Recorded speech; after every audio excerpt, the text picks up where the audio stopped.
சார்ந்த விசேட கலந்துரையாடல் ஒன்று இடம்பெற்றது. குறிப்பாக உங்களுக்கு தெரியும், கடந்த காலப்பகுதியில் இங்கு இடம்பெற்ற இயற்கை அனர்த்தங்கள் மேலும் இந்த மாவட்டத்தின் அபிவிருத்தி சார்ந்த விடயங்கள் தொடர்பாக பல்வேறு தரப்பட்ட விடயங்கள் இங்கு கலந்துரையாடப்பட்டது.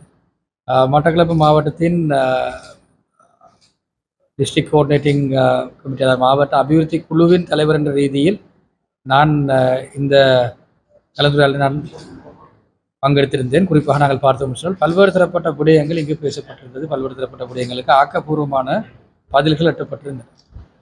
குறிப்பாக இந்த அனர்த்தம் சம்பந்தப்பட்ட விடயங்களை நாங்கள் பார்த்தோம் என்று சொன்னால், சில இடங்களில் இன்னும் நாங்கள் ஒரு முன்னெச்சரிக்கையுடன் இருந்திருக்கலாம் என்கின்ற பல்வேறு தரப்பட்ட விமர்சனங்கள் இடம்பெற்றிருந்தாலும், முதற்கண் இந்த தொடர்பாக ஆக்கப்பூர்வமாக இந்த விடயங்கள் தொடர்பாக மிகவும் ஊக்கமாக செயற்பட்ட அதிகாரிகளுக்கு நாங்கள் நன்றிகளை தெரிவித்துக் கொண்டு, இனிவரும் காலங்களில் நாங்கள் இன்னும் முன்கூட்டிய செயற்பாடுகளுக்கு நாங்கள் இன்னும் எங்களை தயார் நிலையில் நாங்கள் வைத்துக் கொள்ள வேண்டும் என்கின்ற விடயமும் ஒரு பரவலாக பேசப்பட்ட விடயமாக காணப்பட்டபடியினால், நாங்கள் இன்னும் எங்களை தயார் நிலையில் நாங்கள் இன்னும் ஏற்படுத்திக் கொள்ள வேண்டிய ஒரு தேவை இருக்கின்றது.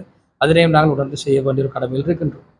மேலும் கடந்த கால பகுதியில் இந்த பிரதேசங்களில் ஏற்படுத்தப்பட்டிருந்த முன்வைக்கப்பட்டிருந்த முறை சாராத அபிவிருத்தி நகர்வுகளும் இந்த இயற்கை அனர்த்தங்களுக்கு ஒரு மிக முக்கியமான காரணியாக காணப்பட்டிருக்கின்றது. ஆக இது தொடர்பாகவும் நாங்கள் ஒரு நிரந்தரமான தீர்வை நோக்கி நாங்கள் போக வேண்டிய ஒரு கட்டாயத்தில் இருக்கின்றோம். இனிவரும் காலங்களில் நாங்கள் இந்த அபிவிருத்தியானது மக்கள் நலன் சார்ந்த அபிவிருத்தியாக இருக்க வேண்டுமே தவிர, அபிவிருத்தி பணிகள் எந்த வகையிலும் மக்களது அன்றாட வாழ்க்கைக்கு பாதகங்களை ஏற்படுத்தக்கூடிய அபிவிருத்திகளாக இருக்க முடியாது. ஆகவே அபிவிருத்திகள் மூலமாக மக்களது அன்றாட வாழ்க்கை பாதிப்புக்கு உள்ளாக்கப்பட்டிருக்கும் என்று சொன்னால், நிச்சயமாக இது தொடர்பான விசாரணைகளும் இது தொடர்பான அடுத்த கட்ட நகர்வுகளுக்கு நாங்கள் செல்ல வேண்டிய கட்டாயத்தில் இருக்கின்றோம்.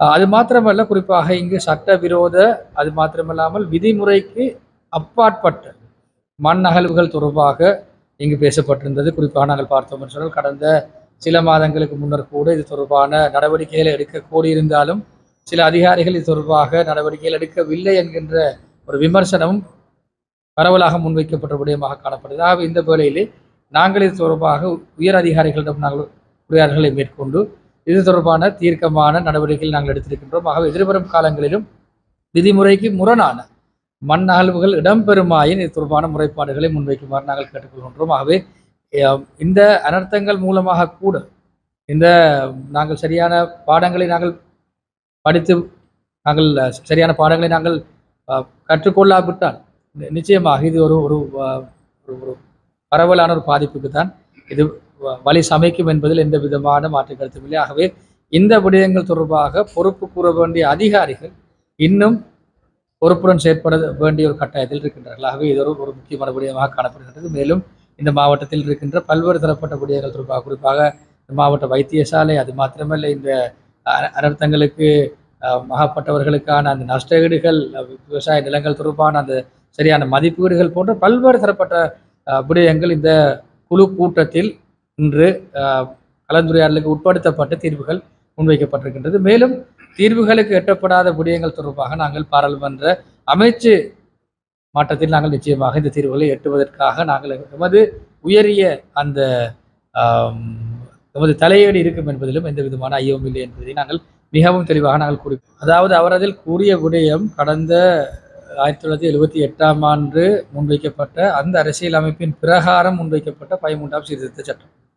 ஆகவே இந்த வேளையிலே நாங்கள் ஒரு கட்சியின் ரீதியிலே நாங்கள் ஒரு புதிய ஒரு அரசியல் அமைப்பை நோக்கி நாங்கள் செல்ல வேண்டிய தேவை இருக்கின்றது. அரசாங்கம் என்ற ரீதியிலும் நாங்கள் அதற்கான தேவை இப்பொழுது உணரப்பட்டிருக்கின்றது. இந்த வேளையிலே நாங்கள் எமது தேர்தல் வாக்குறுதிகளாக எமது தேர்தல் விஞ்ஞாபனம் என்ற ரீதியிலே நாங்கள் முன்வைக்கப்பட்ட எந்த விடயத்திலும் நாங்கள் மாகாண சபை முறைமையை நீக்குவதற்காக நாங்கள் எந்த விதமான மக்கள் ஆணையை நாங்கள் பெறவில்லை. இதனை நாங்கள் தெளிவாக புரிந்து கொள்ள வேண்டும். அவர் அங்கு குறிப்பிட்ட விடயம், இந்த மாகாண சபை அலகு போதியதல்ல, நிச்சயமாக நாங்கள் இதனையும் தாண்டிய ஒரு தீர்வை நோக்கி நாங்கள் போக வேண்டும். அது மாத்திரமல்ல, புதிய ஒரு அரசியல் அமைப்பை நாங்கள் முன்வைக்கும் பட்சத்தில் 13ஆவது சீர்திருத்தம் அல்ல, முதலாவது சீர்திருத்தம் தொடக்கம் 20ஆவது சீர்திருத்தம் வரையிலான அனைத்து விதமான சீர்திருத்தமும் மாற்றப்பட்டு ஒரு புதிய அரசியல் அமைப்பு கொண்டுதான் இங்கே முன்வைக்கப்பட இருக்கின்றது. ஆகவே இந்த விடயமானது நான் நினைக்கின்றேன் புலியாக புரிந்து கொள்ளப்பட்ட விடயமாகத்தான் நாங்கள் பார்க்கின்றோம். ஆகவே எந்த ஒரு வகையிலும் தேசிய மக்கள் சக்தியானது மாகாண சபை முறைமையை நீக்குவதற்கான மக்கள் ஆணையை பெறவும் இல்லை, நீக்குவதற்கான எந்த விதமான முயற்சிகளில் ஈடுபடவும் இல்லை. ஆனால் மாகாண சபையையும் விட திறமான ஒரு சம உரிமையை வலியுறுத்திய அனைத்து மக்களுக்கும் சமனான அந்தஸ்தை ஒரு ஒரு ஏற்றுக்கொள்ளக்கூடிய ஒரு அரசியல் அமைப்புண்டங்களுக்கு தேவை. அதில் மாகாண சபை இருக்கா இல்லையா என்ற விடயம் பேறு. நிச்சயமாக நாங்கள் இதுவரையில் மாகாண சபையினை நீக்குவதற்கான எந்த விதமான நாங்கள் முன்மொழிவுகளை நாங்கள் முன்வைக்கவில்லை. அது மாத்திரமல்ல, எமக்கு கிடைத்த மக்கள் ஆணை கூட மாகாண சபையினை நீக்குவதற்கான மக்கள் ஆணை இல்லை என்பதனையும் நாங்கள் இங்கு தெள்ள தெளிவாக நாங்கள் குறிப்பிட கடமைப்படுகிறோம். முதற்கட்டமாக நாங்கள் இங்கே கூறப்பட்ட பிரதேசங்களில் விதிமுறைக்கு முரணாக இடம்பெற்றுக் கொண்டிருக்கும் என்று சொன்னால் நாங்கள் அதற்கான அந்த அகழ்வுகளை நிப்பாட்டுவதற்கான அந்த முன்மொழிவை நாங்கள் முன்வைத்திருக்கின்றோம். அதற்கான அனுமதியும் கிடைக்கப்பட்டிருக்கின்றோம். இதற்கும் மேலாக விதிமுறைக்கு முரணான ஏனைய பிரதேசங்களில் மண் அகழ்வுகள் இடம்பெறுமாயின் அதற்கான அந்த நடவடிக்கைகளுக்காகவும் நாங்கள் நிச்சயமாக தயார் நிலையில் இருக்கிறோம். அதில் எந்த விதமான மாற்றம்.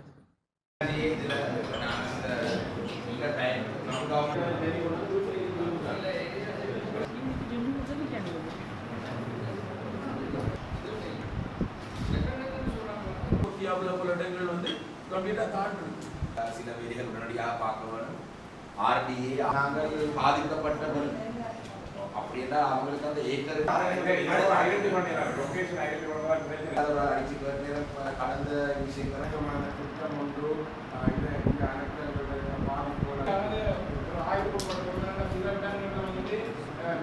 நாட்டுக்கு பெர்மிஷன் இருக்கு, இது ஆட்சியாளர்களுக்கு இல்லை. அதே முறையற்ற இடத்துல மண் கொண்டு கொண்டிருக்கு. யாட்டில் அந்த மண் வந்து யாட்டுக்கு தான் போகுது. வந்து இதை ஒரு சரியான முறையில நடைமுறைப்படுத்தாட்டி அதை ஸ்டொப் பண்ணாட்டி வந்து இந்த முறை இந்த வாய்க்கால் திசையெல்லாம் மாறி நிறைய பயன் வந்து அழிய போகுது. அந்த கடந்த காலங்களில் நிறைய மண் வந்து சட்ட எடுக்கப்பட்டிருக்கிறது. இதுக்கு இந்த மீட்டிங்களோட தீர்மானம் வந்து தரணும். என்னன்னா இந்த டிஎஸ்எம்பி இருக்கிறது, இரிகேஷன் இருக்கிறது,